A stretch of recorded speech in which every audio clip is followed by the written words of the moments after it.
My sister's toast was 4 minutes long and contained my name exactly once. It was my parents' 40th anniversary dinner. The restaurant was the one my mother had described every year since I was 12 as the place she wanted to go to celebrate the big ones.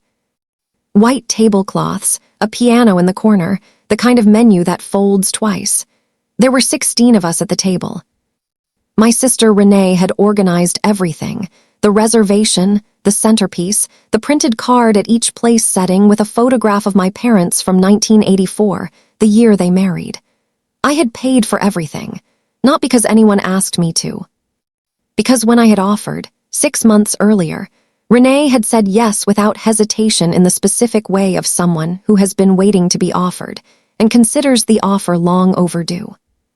The toast went through my parents' early years, the apartment in Silver Spring, the year my father changed careers, the children they raised. Renee was charming and funny and precise the way she was precise when she was performing for an audience, which was most of the time. She mentioned me once, near the end, in a sentence that also contained the word supportive, which she used the way people use words when they are trying to close a subject rather than open one. Everyone raised a glass. My mother reached across the table and squeezed Renee's hand. I raised my glass. I did not put it down when everyone else did. I kept it raised for 1 extra second, and in that second I made a decision I had been approaching for 4 years without letting myself arrive at it. I drove home from that dinner at 11:30 on a Thursday night in October, and I sat in my car in the parking garage of my apartment building, and I did not go inside for 22 minutes. I sat there, and I did the accounting. Not the accounting of the dinner, which was $6,000 and change for 16 people including wine, which I had transferred from my personal account to a restaurant Venmo the previous Tuesday. The accounting of the 4 years before it. The accounting that showed, when I finally looked at it without flinching, that my sister had been using me as a pipeline for 5 years. That the money I had been sending had not been reaching the people it was sent for. That somewhere between my account and my parents, a significant portion of it had taken a different turn. And that in 3 weeks, Renee was being honored at the annual dinner of the Maryland Association of Certified Public Accountants for her professional contributions to the field. My sister, Renee Whitmore, CPA. My sister who had taken the accounting certification I had encouraged her to pursue and the client referrals I had given her from my own professional network and had built a career on both of them. And had spent the past 5 years telling everyone who would listen that she had done it herself. My sister, who was about to accept an award in front of 300 people, many of whom I knew professionally, none of whom knew the full shape of things. I went inside. I opened my laptop. I started doing what I did for a living, which was follow the money. My name is Audra Whitmore Solis. I am 42 years old. I am a forensic accountant and a partner at a firm in Washington, D.C. that specializes in financial investigations for law firms, nonprofits, and government agencies. I find money. I find where it went and who took it, and what trail it left behind, because money always leaves a trail, even when the person moving it believes they are being careful. And most people who are not professionals at concealment are not nearly as careful as they believe they are. I grew up in Silver Spring, Maryland, the elder of 2 daughters of Bertrand and Patricia Whitmore. My father had been an electrician for 31 years. The kind of man who knew every circuit in every house he had ever worked in and could recite the electrical code from memory, and had built over 3 decades. A small business with 2 employees and a reliable residential client base that let him pay a mortgage and put his daughters in Catholic school and take the family to Ocean City every August without going into debt. My mother had been a school librarian. She had that specific quality of school librarians who become the center of an institution without having any administrative authority.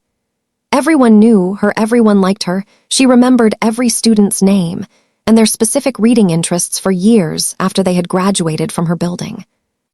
And she was the kind of person whose approval, when it was given, meant something because she was genuinely discerning rather than generically warm. They were good parents. I want to say this accurately and without the kind of revisionism that makes family stories simpler than they are.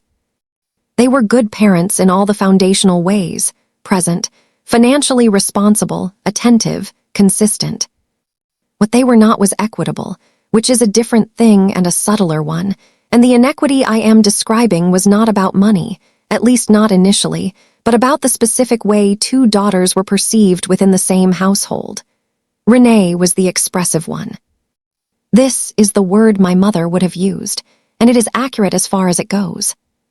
She was funny and social, and had an instinctive understanding of what made adults comfortable with her, which she deployed without calculation. It was simply who she was, the way some people are simply legible to the adults around them in a way that produces approval without effort. Teachers liked her, neighbors liked her, extended family liked her in the way of people who see a child twice a year and find her delightful, which is much easier than finding someone delightful every day. I was the organized one, the one who kept lists. The one who, when the family needed something solved, a document tracked down, a form filed correctly, an argument with an insurance company pursued to its resolution, was the person it occurred to everyone to call. Not because they had discussed this and decided I was best suited. Because I had always just done it, efficiently and without making a production of it, and the doing had become assumed. When I was 22 and starting my first job at an accounting firm in Baltimore, and Renee was 19 and considering her options, I had a conversation with my father in which he mentioned that Renee seemed to have aptitude for numbers, but no clear direction. I suggested she consider a bookkeeping certification as a starting point. I offered to connect her with my supervisor's wife, who ran a small tax practice and sometimes took on junior staff. My father's face when I said this, the specific quality of his attention, the way he immediately said "that sounds very Audra," told me something I catalogued and did not address. He was saying that Renee's direction was something I was expected to help engineer, the way I had always been expected to help engineer things. It was not phrased as a request. It was phrased as an observation that already assumed my participation. I connected Renee with the tax practice. She worked there for 2 years. She was good at it. I do not want to diminish that. She had genuine aptitude, and she worked hard in the specific context of a small office where the expectations were clear and achievable. When she decided to pursue her CPA, she asked me to review her study plan. I reviewed it. When she needed someone to help her think through the business structure for starting her own practice, she came to me. I spent 3 Saturdays working through the financial models with her. She opened her practice at 27. It grew steadily. By the time she was in her mid-30s, she had a client base of 112 small businesses and individuals in the Montgomery County area, and she had a reputation in that community as reliable and thorough and unusually good at finding deductions other preparers missed. Some of her first clients had come through me. Several of my professional contacts, when I had mentioned that my sister was starting a practice, had reached out to her directly. I had never quantified this and had not thought to. It was the kind of help that family gives, and that is received without a receipt. The money I sent my parents started 4 years before the anniversary dinner. My father had been diagnosed with Parkinson's disease at 68. The progression had been gradual and then less gradual, and by the time he was 71, it had reached the point where my mother could not manage his care alone, and they had hired a part-time aide 3 days a week. The aide was not expensive by Washington standards and was significantly expensive by Silver Spring working-class standards, and my parents, who had lived carefully and without extravagance their entire lives, had savings that were real but not unlimited. I had offered to supplement. Not from obligation, from genuine desire, because they were my parents and they had worked their entire lives, and this was not an indignity they should have to navigate without support. I had set up a monthly transfer to a shared account my mother had opened for household expenses. $1,000 a month, consistent, documented, starting in January of the year of my father's diagnosis. Renee had offered something different, her time. She lived 20 minutes from my parents, which I did not. And she visited weekly and managed the insurance paperwork and drove my father to appointments and was present in the specific way that I was not present because I was 4 hours away and had a demanding career and was as I had always been. Making up in financial contribution what I could not contribute in proximity. This arrangement had made sense, and I had accepted it, and it had never occurred to me to question it, because I trusted my family the way you trust a house you grew up in. Not because you have inspected the foundation recently, but because it has always been there, and you have never had a reason to look. The first thing I noticed was small, and I explained it away. My mother mentioned, in a phone call in the 3rd year of the arrangement, that the aides' hours had been cut to 2 days a week because they needed to economize on the care budget. I noted this without fully absorbing it because I had increased my transfer to $1,200 a month 6 months earlier specifically to address the rising costs of care. If the budget was tight enough to cut the aides' hours, something was not adding up. I noted it. I moved on. The second thing I noticed was the conversation at Christmas. My father mentioned, with the slightly disconnected delivery that had become more common in the past year, that Renee had been managing the household account. He said it with the particular gratitude he reserved for things Renee did, warm and proud in a way that he was not warm and proud when he mentioned things I did. I asked, carefully, what managing the account looked like. He said she had taken over the bill payments and the financial tracking because it was easier for him with her locally. I said, "Has she been in touch with you about the monthly transfer?" He said, "The what?" He did not know about the monthly transfer. My mother in the background said, "Renee handles all of that, sweetheart. You know how your father gets confused." I said, "Of course. We'll talk soon." I hung up. I did not sleep well that night. I did not make accusations. I did not call Renee. I did the thing I did professionally when a number did not make sense, which was to follow the number in the direction it had gone and see where it arrived. The account my mother had opened 4 years earlier was in both my parents' names. Renee had been added as an authorized signer 18 months in, at my mother's request, because having her locally made the logistics simpler. I knew this because my mother had mentioned it casually at the time, and I had had no reason to receive it as anything other than practical. What I had not considered was that an authorized signer on a joint account has the same access as the account holders. Every transaction, every outgoing transfer, authorized by nobody in particular, traceable to the signers by name. I requested 4 years of statements from the account the week after Christmas, citing my co-owner status on the account, which I had never formally relinquished even though I had stepped back from active management. The bank provided them. I sat with 4 years of statements for one evening, and the math was not complicated.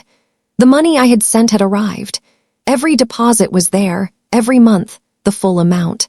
The money had then left in patterns that did not correspond to care expenses.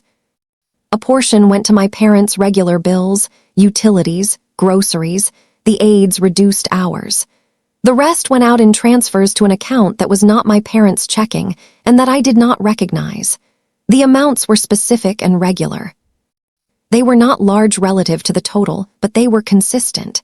$1,600 every month, beginning in the same month Renee had been added as an authorized signer.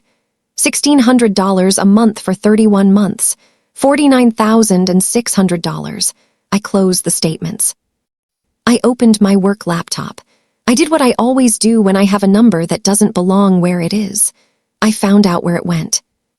This took me 3 weeks and 3 different professional databases, the kind my firm subscribed to for due diligence purposes and that I was authorized to use for firm-related investigations.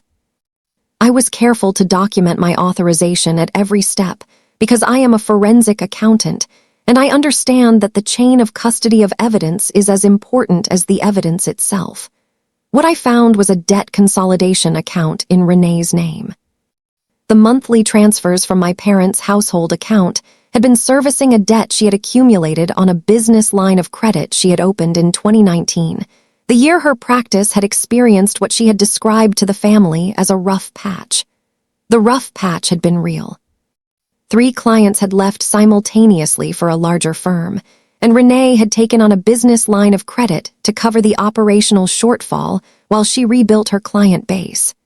This was understandable and not unusual for a small practice.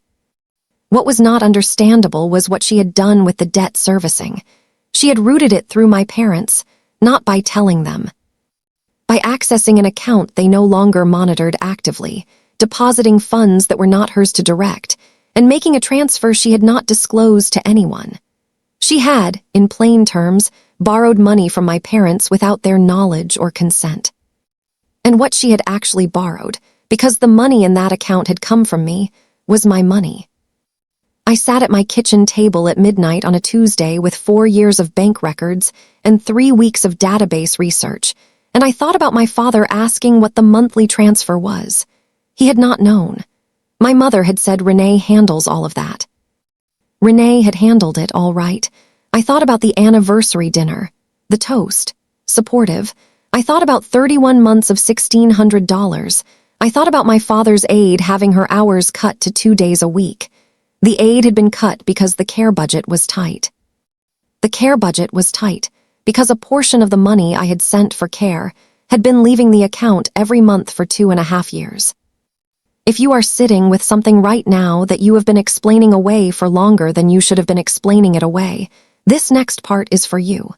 Subscribe and stay, because what I did next is the part that took everything I had. I called my colleague Priya Ramaswamy. Priya is a partner at a different firm. We had been at the same accounting conference in 2014 and had stayed in contact ever since. The kind of professional friendship that is organized around mutual respect and honest counsel and does not require small talk to function. She specialized in fraud examination and was, in my professional opinion, the most methodical analyst I had encountered in 20 years in the field. I called her at 9 in the morning on a Wednesday and asked if she had 40 minutes. She said, "You have more than 40 minutes." Tell me everything. I told her everything. The transfers, the database research, the debt consolidation account, the timeline. She was quiet for a moment. She said, "Is there any innocent explanation you have not considered?" I said, "I have considered every innocent explanation available." She said, "Then you have a fraud situation. Specifically, unauthorized misappropriation of funds from a joint account for personal benefit without the account holder's knowledge or consent." I said, "Yes." She said, "What are you planning to do?" I said, "I'm not sure yet." But in 3 weeks, she's accepting a professional award in front of 300 people from our field. I'm a sponsor of the dinner. I'm scheduled to speak. Silence on Priya's end. She said, "Beverly, what are you thinking?" I said, "I'm not thinking anything yet." "I'm still following the number," she said. "Do you want me in the room?" I said, "Yes, as a witness." She said, "I'll be there." I met Renee for coffee on a Friday afternoon at a place we had been going to since she moved to the area 12 years earlier. Corner table, the kind of chairs that are comfortable enough to stay in for an hour. She ordered her usual. I ordered mine. I want to tell you about Renee because the story I am telling is not about a villain. I have worked in fraud examination long enough to know that most people who take money do not think of themselves as thieves. They think of themselves as people in a difficult situation who made a temporary decision that they intended to correct before anyone noticed. The correction almost never comes, but the intention is usually real at the beginning. Renee was 40 now. She had built a practice from the referrals I had given her and the certification I had helped her pursue, and she had built it genuinely. The clients she had retained were there because she was good at the work, not because of me. She was good at the work. She had also, at a point of financial difficulty, done something that she had apparently not found a way to undo once she started. She looked well. She looked like someone who had been carrying something for 2.5 years but had become practiced at carrying it. I put a single page on the table between us, a summary of what I had found. No accusation, just numbers. The same way I would put a summary in front of a client. She looked at it. She did not speak for a long time. Then she said, "How long have you known?" I said, 3 weeks. She said, "Audra," I said, "tell me what happened." She told me. It took 40 minutes. The business line of credit in 2019, the shortfall, the panic. The specific moment she had looked at the account that she had access to and had seen my deposits, and had made the first transfer as what she described to herself as a loan she would repay before our parents noticed. The repayment had not happened because the practice had continued to underperform longer than she expected, and by the time things stabilized, the number was larger than she could address quietly, and the longer she waited, the larger it grew. She said, "I was going to tell you." I said, "When?" She did not answer that. I said, "Renee, Dad doesn't know there was a monthly transfer. When I asked him about it at Christmas, he had no idea what I was referring to." Mom said, "You handle all of that." Something moved across her face. I said, "The aides hours were cut to 2 days because the budget was tight. The budget was tight because $1,600 a month was leaving the account." She said, "I kept the bills paid." I said, "You kept the bills paid with the part of the money that was left. The part that was leaving went to service your debt." She looked at the table. I said, $49,600, Renee." She said, "I know." I said, "Does your husband know?" She said, "No." I said, "Does anyone know?" She said, We sat there for a long moment. I said, "In 3 weeks, you're accepting the Professional Contributions Award from the Maryland Association of CPAs. She looked up. I said, "I am a sponsor of that dinner. I am on the program to speak. I have said nothing to anyone about what I've found because I wanted to have this conversation first." She said, "Audra, please." I said, "I'm not here to destroy you. I'm here to give you one opportunity to do this correctly." She said, "What does correctly look like?" I said, "You have 3 weeks. You contact the association and withdraw from the award. You tell our parents what happened. You establish a repayment arrangement with me for the full amount. You work out how to make the aides hours right." She said, "If I withdraw from the award, people will ask questions." I said, "That's a consequence of what you did, not what I'm doing." She said, "You could let this be quiet, just between us. I'll pay you back. I will." I looked at her across the corner table in the place we had been coming to for 12 years. I said, "There are 300 people at that dinner, many of whom I know professionally. Some of them have referred business to your practice. The award is for professional contributions to the field. Professional integrity is the field." She said, "So you're going to say something?" I said, "I'm giving you 3 weeks to say something first." I paid for both coffees. I walked home. It was a cold November Friday, and the leaves were down, and the sidewalk had that specific dry rattle that sidewalks have in November when the wind pushes what's left across the concrete. I had not cried at the table. I did not cry on the walk home. I have been in rooms where people discovered they had been defrauded for 30 years, and I have watched what that looks like, and I have learned the specific discipline of not letting feeling arrive before the work is finished. The work was not finished. I called Priya. She said, "How did it go?" I said, "She's not going to withdraw from the award." Silence.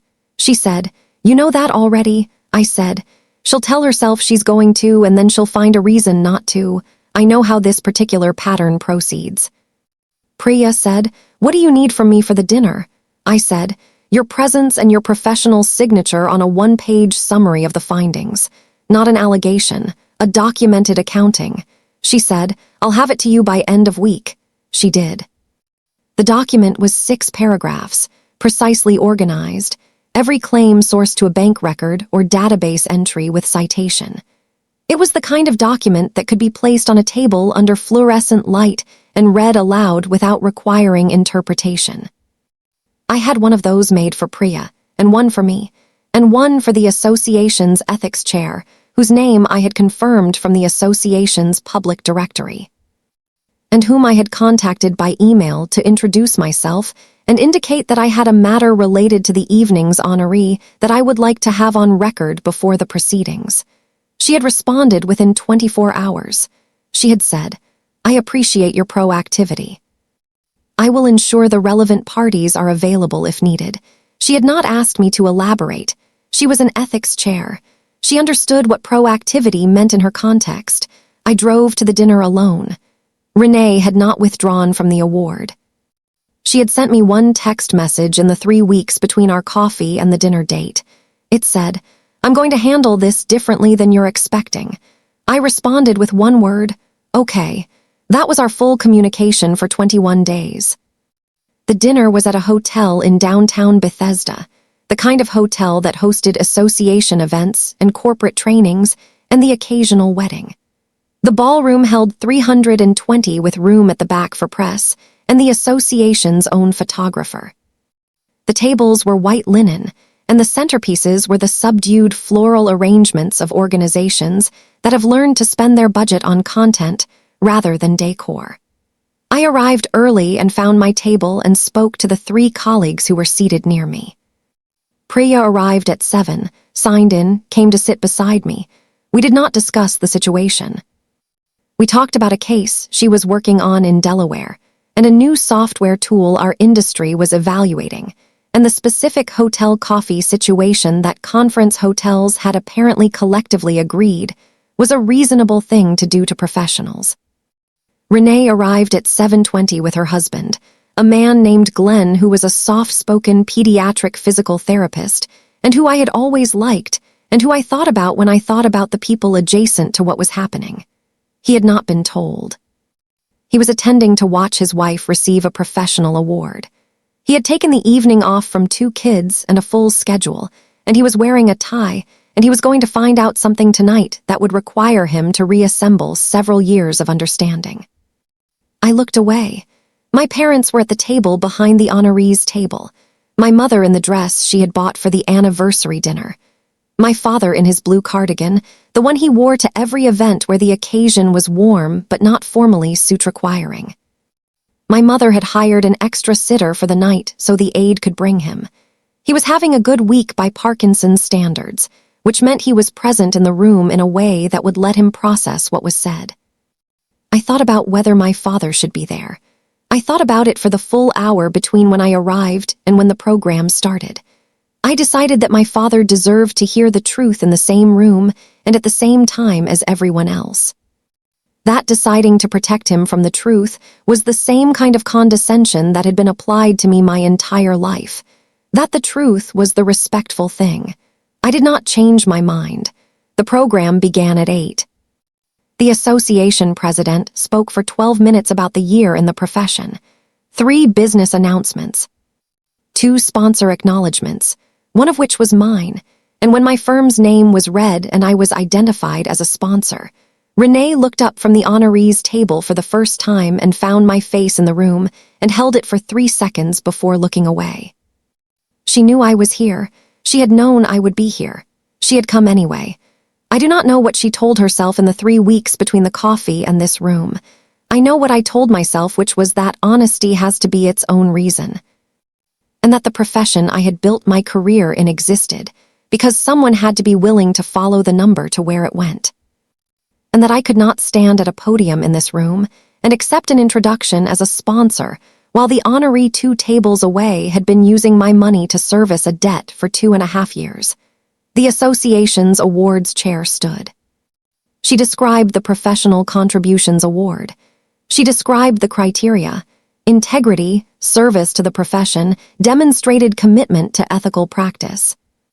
She read the citation for Renee, which had been submitted in October, before the dinner that had changed everything, and which described her as a model of professional conduct who had built her practice with independence and dedication.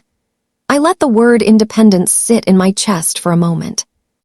The awards chair invited the honoree to the podium. Renee stood. She walked to the stage.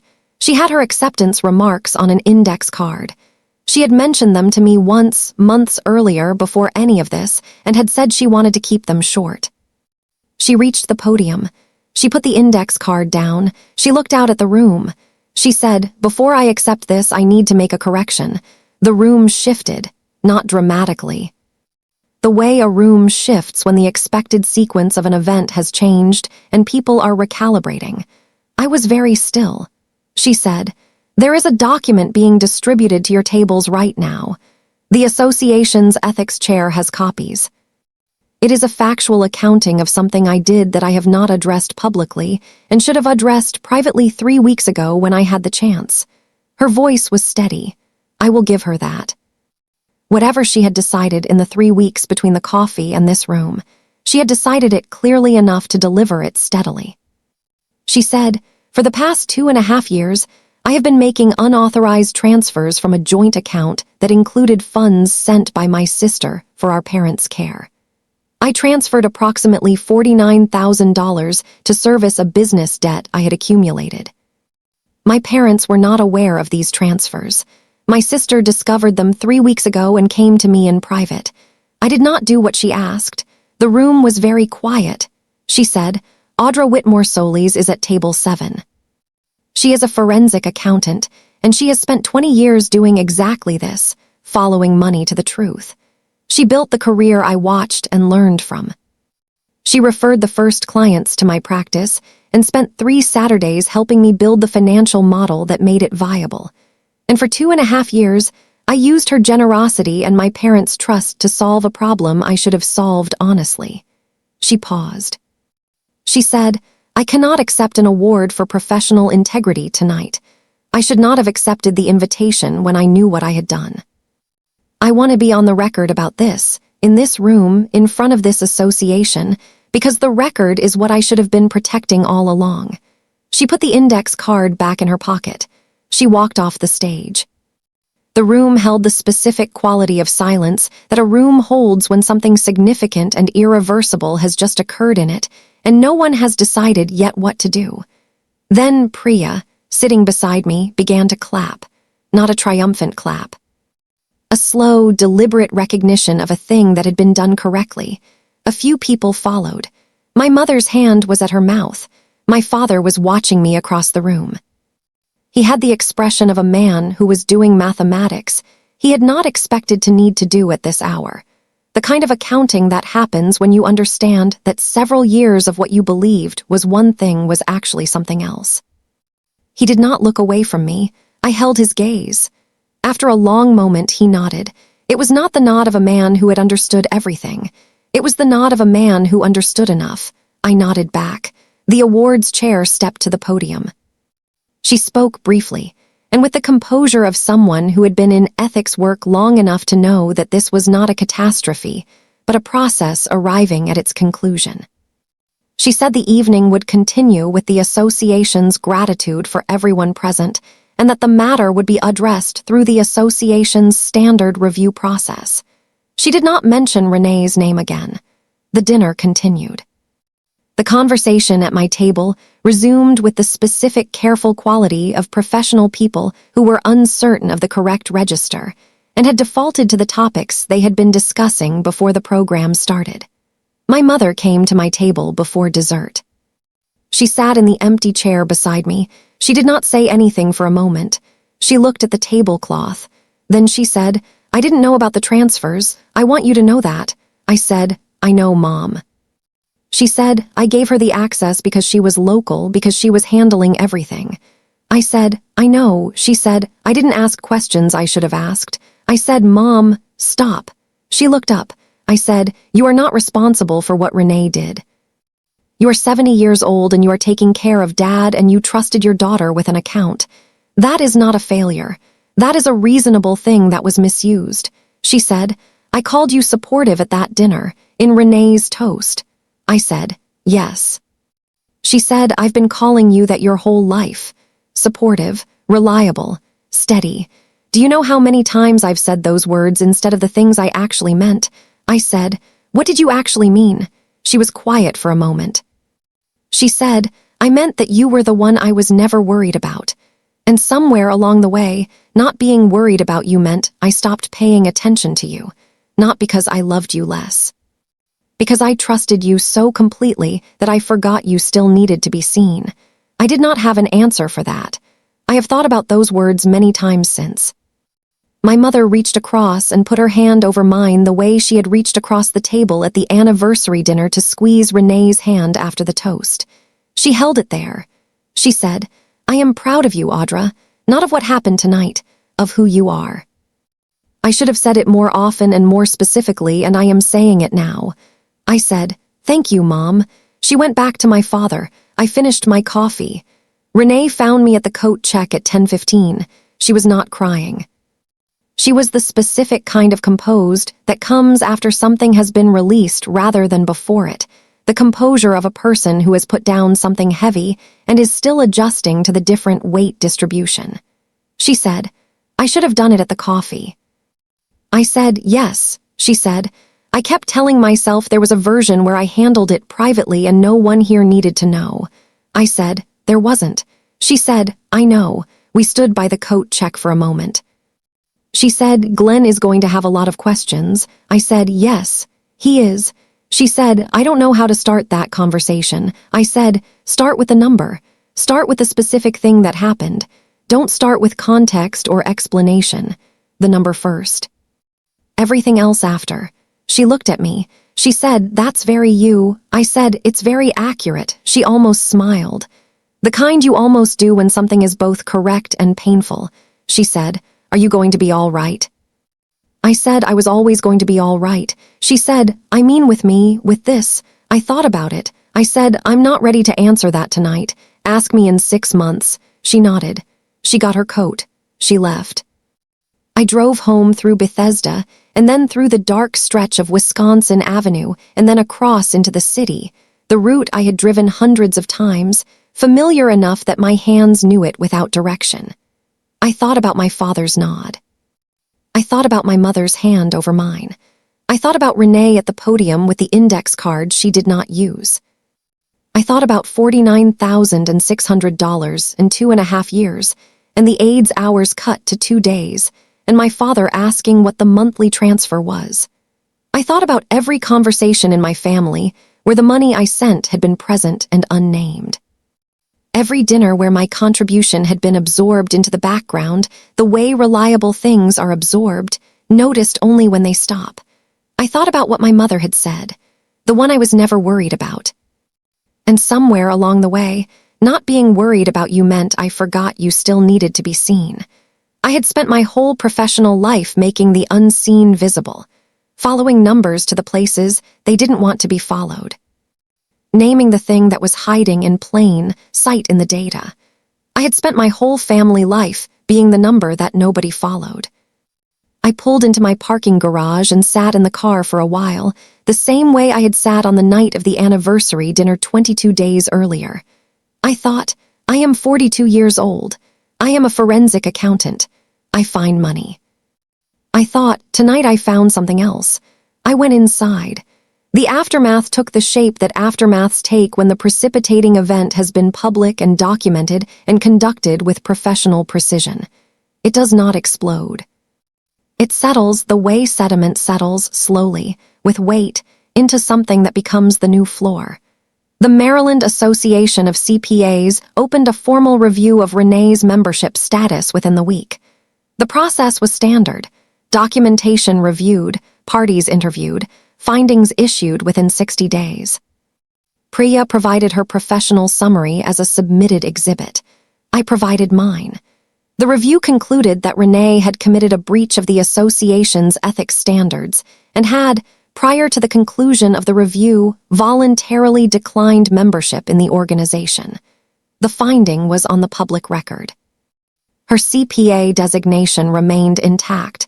The designation is issued by the state board, and the association's review does not determine it. But her standing in the professional community she had worked to build was materially and permanently altered. Several of the colleagues I had referred to her practice over the years reached out to me in the weeks after the dinner.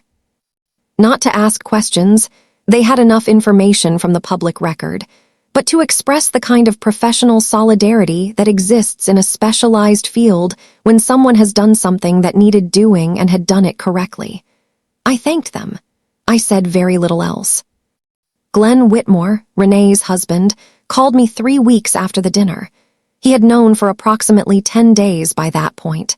The conversation was brief and honest.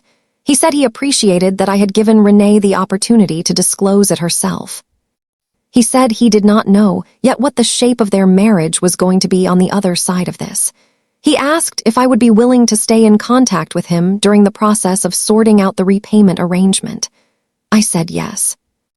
We established a repayment structure through a family mediator. Not a lawyer, a mediator, because the goal was resolution rather than adjudication, and because the people who would be most damaged by extended legal proceedings were my parents, who had already absorbed enough of the consequences of this situation without having had any role in creating it. The repayment structure required 4 years. It was documented. It was signed. It contained a clause that specified the funds, as they arrived, would be transferred directly to an account in my parents' names that only they could access, with a monthly statement sent to me for verification. I set it up. I explained it to my mother over the phone. She said, "You set up a trust for us." I said, "It is not technically a trust. It is a structured account with verification provisions." She said, "Audra, that is a trust." "You built a trust for your parents?" I said, "Yes, I suppose I did." She said, "You have always done this, taken care of things, done the actual work of protecting this family while we were looking in other directions." I said, "Mom." She said, "I'm not going to be quiet about this anymore. I'm going to say it out loud in the specific words. What you have done for your father and me in the past 4 years, and before that, and in the years before that when we were not paying adequate attention, it has mattered. It has been the thing that kept this family's actual structure intact while everyone else was managing the surface of it." I said, "Mom, this is not a competition." She said, "I know it isn't. That's the point. You were never competing. You were just doing the work. And I was watching your sister receive credit for the work you were doing, and I let it happen, and that is a failure of mine that I intend to spend the remaining portion of my life correcting for." I sat in my kitchen for a moment. I said, "You don't need to correct for it by saying a lot of things. You just need to say the one thing when it's accurate." She said, "Which one thing?" I said, "The one you mean. You'll know it when you mean it." She was quiet. Then she said, "I see you, Audra." I said, "I know, Mom. I know you do. My father calls me on Sunday afternoons now, not every Sunday. The Parkinson's makes some Sundays harder than others, and the cognition fluctuates, and there are weeks when the call is short and not fully connected. But on the Sundays when he is clear, he calls. He asks about my week. He asks specific questions about my cases in the way that a man who spent 31 years reading electrical blueprints asks questions about work, interested in the technical precision, in the logic of how things connect to each other. On one of those Sundays, about 4 months after the dinner, he said, "I have been thinking about something." I said, "What have you been thinking about?" He said, "I was a bookkeeper for 31 years and I kept other people's accounts in order. And I let someone else manage my own account because I thought it was easier, and I did not ask enough questions." I said, "Dad," he said, "let me finish. I did not ask enough questions because I trusted your sister, and because I did not want to believe a thing I might have believed if I had been paying attention. And the consequence of that was that I was not protecting you the way a father should protect a daughter who is doing something generous." I said, "I don't need protecting, Dad." He said, "I know you don't need it. That is not the same as not deserving it." I thought about those 2 sentences for a long time. He said, "I want to say thank you, not for the money, for caring enough about this family to follow it to where it went and to do it correctly." I said, "It is what I know how to do." He said, "Yes, it is who you are, and I did not tell you that I was proud of you for being that person as often as I should have, and I am going to tell you now." We talked for 40 minutes that Sunday. About his cases, about mine, about a documentary he had watched about power grid infrastructure that he had found genuinely interesting, and that he thought I would find interesting for different reasons. It was the longest conversation we had ever had. I am 42 years old. I am a forensic accountant and a partner and the daughter who followed the money and did not look away from where it went. I am also the daughter whose father calls on Sunday afternoons. Both of these things are true. Both of them are new, in different ways, and both of them are mine. I send money to a structured account for my parents every month. The amount is more than it was before because my father's care needs have increased, and the aid is back to full hours, and I have adjusted for that and for the cost of adjustment. My mother sends me a text message every time a statement arrives. She does not say thank you. She says I see it. 2 words, every month. Those 2 words have traveled farther in 4 months than the word supportive traveled in 40 years. Renee and I have not had dinner together since the coffee in November. We have exchanged messages about the repayment structure and about logistics related to our parents. We have been professional and specific, and neither of us has tried to be more than that before we are ready to be more than that. I do not know what we become. I know that she stood at a podium in front of 300 people and told the truth when she did not have to, and that this was something I had not expected, and that it is the reason I have not closed the door entirely. The door is there. I have the key. I decide who comes through it and when. If you have been the one doing the work while someone else received the credit, the one who kept the family structure intact while everyone looked in a different direction, I want you to know that the work was real even when it was invisible. You are allowed to make it visible. On your terms, at your timing, in the way that is true to who you are. Subscribe and stay, because next week's story is about a woman who kept a secret for 18 years and the day it finally reached the right room.